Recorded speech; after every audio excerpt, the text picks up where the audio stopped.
hadisnya, ittaqullaha wa'adilu baina auladikum. Bertakwalah kepada Allah dan adillah di antara anak-anak kalian. Maka tidak boleh ada satu anak emas, yang lain anak besi karat gitu misalnya ya. Assalamualaikum warahmatullahi wabarakatuh.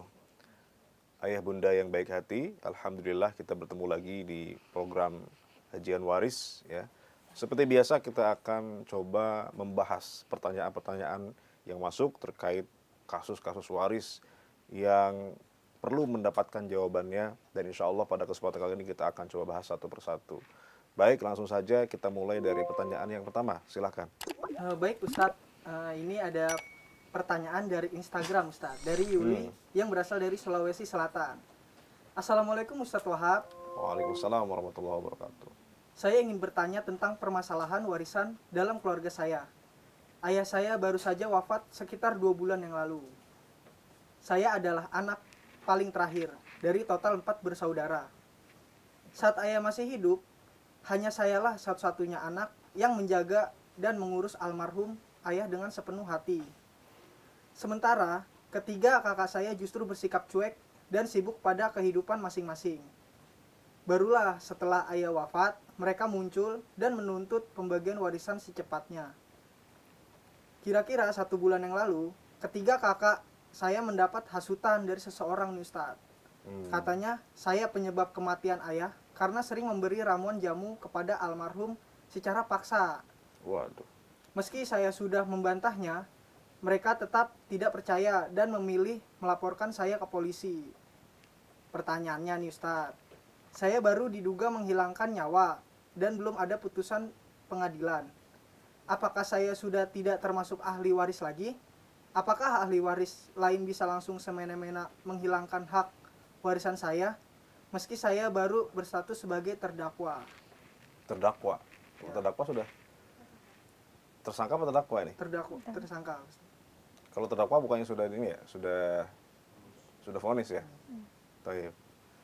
Baik, ini kasusnya adalah seorang ayah yang wafat ya. Ada 4 anak yang ditinggalkan, di mana menurut penuturan penanya di sini bahwa beliau ini penanya adalah anak yang sehari-hari merawat ya ayah yang wafat ketika masih hidup ya. Tetapi kemudian 3 anak yang lain tidak peduli ya, tidak pernah kemudian bahkan pulang ke rumah bapaknya gitu ya. Tetapi kemudian ketika wafat dan mau dibagi waris, ternyata tiba-tiba 3 anak yang tidak pernah datang ini kemudian datang untuk menuntut hak warisnya gitu.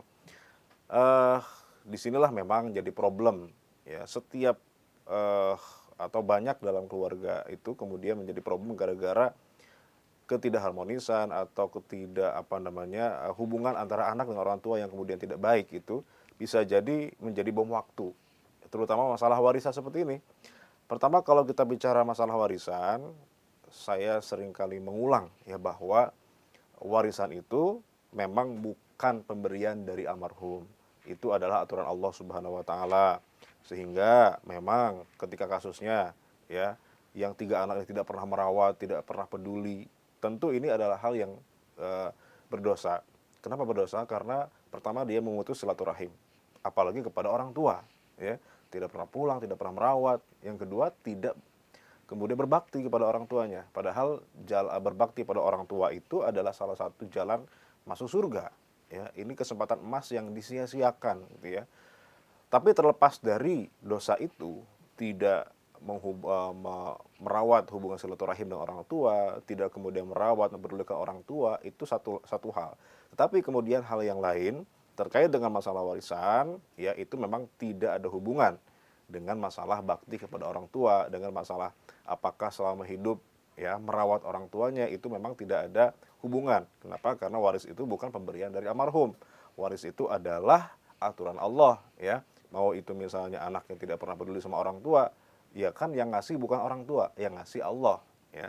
Orang tua kan sudah wafat, dia sudah bukan lagi pemilik atas harta yang ditinggalkannya. Itu satu hal. Tetapi tentu masalah isu tentang anak yang tidak pernah merawat ini harus menjadi perhatian juga ya, karena kalau ini tidak terjadi tentu tidak ada masalah gitu ya dalam pembagian warisan. Jadi masalah adalah karena anak yang merawat ini, yang selama ini merawat orang tuanya, merasa kenapa kok saudara saya yang tidak pernah merawat ikut dapat bagian waris juga? Nggak adil dong kalau begitu. Nah, perasaan itu kemudian muncul gara-gara sikap yang tidak kurang baik terkait dengan masalah merawat orang tua tadi itu. Artinya memang ini jadi waktu yang harus jadi pelajaran buat kita semua bahwa ya jangan sampai seperti itu kejadian ya. Kemudian ada masalah yang berikutnya, yaitu adanya tuduhan pembunuhan. Nah, ini serius nih tuduhannya ya. Tentu kalau terbukti, ya sekali lagi, kalau terbukti itu adalah pembunuhan, maka pembunuhan itu kan salah satu daripada mawani'ul irsi, sebagai salah satu daripada penghalang atau penggugur hak waris. Walaupun dia anak kandung, tetapi kemudian dia terbukti, ya sekali lagi ya, bukan hanya tuduhan, tapi terbukti ya dengan meyakinkan. Ya, kalau di pengadilan itu ada 2 alat bukti itu minimal, kemudian diputuskan oleh hakim, ya diketok palu, ingkrah putusannya bahwa dia sudah terbukti sebagai secara meyakinkan sebagai pembunuh ya, maka otomatis dia tidak berhak mendapatkan hak warisnya. Sekali lagi tapi dengan catatan ini harus terbukti, bukan hanya sekedar tuduh menuduh. Hati-hati kalau tuduh menuduh saja itu bisa berbalik dosanya kepada orang yang menuduh. Ya, bahkan dalam hal zina saja orang menuduh zina tanpa bukti, tanpa saksi 4 orang dan 4-empatnya itu harus melihat ya ketika ember masuk ke dalam sumur, bahasa hadisnya begitu ya. Jadi hanya satu misalnya saksinya, maka itu yang menuduh berbuat zina dicambuk 80 kali bahkan gitu ya. Jadi tuduhan itu tidak boleh kemudian main-main. Tetapi kalau terbukti maka memang itu menjadi penghalang hak waris gitu. Saya kira itu mungkin bisa menjawab ya. Ustadz, ini ada lanjutan lagi nih. Pertanyaan dari Bu Yuli, Sulawesi Selatan nih Ustadz. Semasa ayah hidup, ia pernah menghibahkan saya 1 unit mobil dan 1 unit rumah. Hibah tersebut sudah diserahkan dan diterima oleh saya sendiri. Kini kakak-kakak saya hendak mengambil kembali hibah tersebut untuk dimasukkan ke dalam harta warisan. Menurut mereka, jika saya nanti terbukti bersalah sebagai penyebab kematian ayah, maka saya juga akan kehilangan harta hibah. Ustadz, apa benar harta hibah bisa ditarik kembali meski status kepemilikannya jelas dan sudah mengantongi akta hibah? Oke. Ya. Jadi ternyata ada kasus berikutnya terkait masalah hibah ya. Semasa hidup ayah ini pernah menghibahkan sesuatu. Tadi apa yang dihibahkan? Mobil ya? Mobil. Hibah untuk penanya di sini ya, salah satu anak daripada almarhum. Dan sudah pindah nama ya, sudah balik nama mobilnya, sudah menjadi miliknya si penerima hibah gitu ya. Tetapi kemudian digugat oleh saudara-saudara yang lain gitu. Nah, ini memang sering kejadian begitu ya. Lagi-lagi ini menjadi catatan buat kita semua bahwa hibah itu meskipun bebas, tidak ada aturan seperti waris yang harus ada angka ya dan nominalnya tertentu, tetapi kalau kepada anak pastikan hibah itu adil ya. Karena kata Rasulullah dalam hadisnya, ittaqullaha wa'adilu baina auladikum. Bertakwalah kepada Allah dan adillah di antara anak-anak kalian. Maka tidak boleh ada satu anak emas, yang lain anak besi karat gitu misalnya ya. Jadi satu di anak emaskan, yang lain enggak. Nah, ini hati-hati menjadi bom waktu. Tidak boleh kemudian kita menganak emaskan satu anak kita, yang lain kemudian diperlakukan dengan cara yang berbeda. Nah, di sini menjadi bom waktu dan ini terbukti. Ketika ada satu anak yang dikasih hibah misalnya ya, mobil, yang lain enggak dikasih. Meskipun hibah ini secara hukum fikih sah, dan ketika diterima itu sah menjadi miliknya si anak ini, tetapi kan pada akhirnya yang terjadi seperti yang kita dengarkan tadi itu, di mana saudara yang lain menggugat ya, kemudian akhirnya ya kita bisa bayangkan akhirnya lebaran pun nggak pernah ketemu gitu kan, tidak pernah silaturahim lagi, dan hubungannya menjauh dan seterusnya. Itu yang kita khawatirkan. Makanya benarlah kata Rasulullah SAW, i'dilu baina auladikum, adillah ya kepada anak-anak kalian. Maka di sini kalau bertanya tentang satu hibahnya, walaupun ini hibah yang bermasalah karena tidak adil tadi itu, tetapi karena sudah diserahkan, maka hibah ini sah secara hukum, artinya ini tetap menjadi miliknya si anak. Ya, tetap miliknya menjadi si anak, tidak bisa digugat, kecuali kalau yang membatalkan itu adalah bapak ketika masih hidup.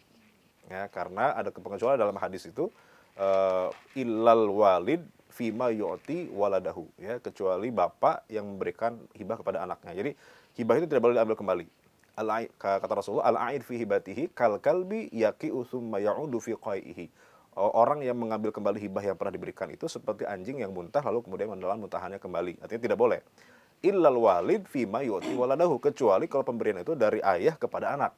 Artinya ayah boleh membatalkan hibahnya, mengambil kembali hibah yang telah diberikan kepada anaknya dengan syarat hibahnya masih ada, barangnya masih ada, kemudian tidak memudaratkan bagi si anak ini. Tetapi ini masalahnya bapak sudah meninggal, ya, makanya tidak bisa digugat lagi karena sudah sah hibahnya. Meskipun tadi ini ada andil, ya, ada andil kekisruhan antara saudara-saudara ini, ada andil dari bapak dulu ketika memberikan hibah yang tidak adil kepada anak-anaknya. Saya kira itu ya. Baik Ustadz, ini ada pertanyaan selanjutnya di Instagram dari Bu Kurnia domisili Riau Ustadz. Baik, Bu Kurnia ya. Iya. Assalamualaikum Ustadz, ibu Waalaikumsalam. saya baru saja wafat 5 bulan lalu. Almarhumah memiliki 3 anak laki-laki dan 1 anak angkat perempuan. Ya, berapa anaknya? 3. 3. Mohon maaf, ini Kurnia ternyata laki-laki Ustadz. Oh, berarti bukan Bu. Namanya Pak mirip Kurnia. ya Ustadz ya, mirip perempuan. Ya, Pak Kurnia berarti ya. Iya, Oke. Pak Kurnia dari Riau. Oke, terus? Saya anak laki-laki nomor 2. Sebelum wafat, almarhumah mewasiatkan sesuatu secara lisan di depan seluruh keluarga besar. Almarhumah mengatakan bahwa rumah yang ditinggalkannya akan diberikan khusus untuk anak angkatnya, karena sudah merawatnya dengan ikhlas dan penuh cinta, Ustaz. Oke. Sebagai ahli waris, sebagian ahli waris tidak keberatan dengan wasiat lisan tersebut. Namun, kakak pertama saya justru sangat menentang keras. Pertanyaannya, Ustaz, jika dari sekian banyak ahli waris, hanya ada 1 ahli waris yang tidak setuju, apakah wasiat lisan masih bisa dieksekusi, Ustaz? Oke, ya. Jadi ini kasusnya adalah wasiat kepada anak angkat, ya. Iya, Ustaz. Jadi almarhumah ibu ini punya anak angkat selain punya anak kandung. Kemudian ibu ini semasa hidup pernah berwasiat untuk memberikan sejumlah harta kepada anak angkatnya, ya. Yang mana dalam syariat ini boleh. Kenapa? Karena anak angkat itu kan bukan ahli waris. Makanya dia berhak menerima wasiat, boleh gitu, dengan syarat tidak lebih daripada 1/3 gitu. Tadi pertanyaan apa? Ada keterangan nggak wasiatnya ini berapa atau lebih dari 1/3 apa enggak? Enggak ada nominalnya. Nggak ada nominalnya, oke. Kalau misalnya wasiat itu sudah memenuhi syarat, ya, jika wasiat memenuhi syarat, apa syaratnya? Syaratnya 2, ya. 1, bukan kepada ahli waris, ya, bukan kepada ahli waris.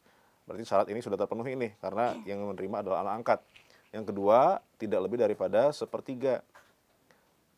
Nah, sekarang pertanyaannya adalah berapa nilai wasiatnya dibanding jumlah harta yang ditinggalkan, ya. Nah, ini karena tidak ada di pertanyaan, maka kita berandai-andai, ya. Andaikan misalnya ternyata tidak lebih dari 1/3, ya, berarti memenuhi 2 syarat tadi. Maka wasiat ini wajib dijalankan, ya. Maka wasiat wajib, ya, wajib dijalankan oleh para ahli waris, entah setuju atau tidak, ya. Mau setuju mau tidak, ini wajib, karena wasiat dari almarhum itu ketika memenuhi syarat wajib dilaksanakan. Bahkan dia menjadi prioritas sebelum bagi waris. Ada 3 hal yang dilaksanakan sebelum bagi waris. Pertama, mengurus biaya pengurusan jenazah. Yang kedua, bayar hutangnya. Kemudian yang ketiga, menunaikan wasiat. Nah, jadi wasiat itu wajib dilaksanakan, gitu.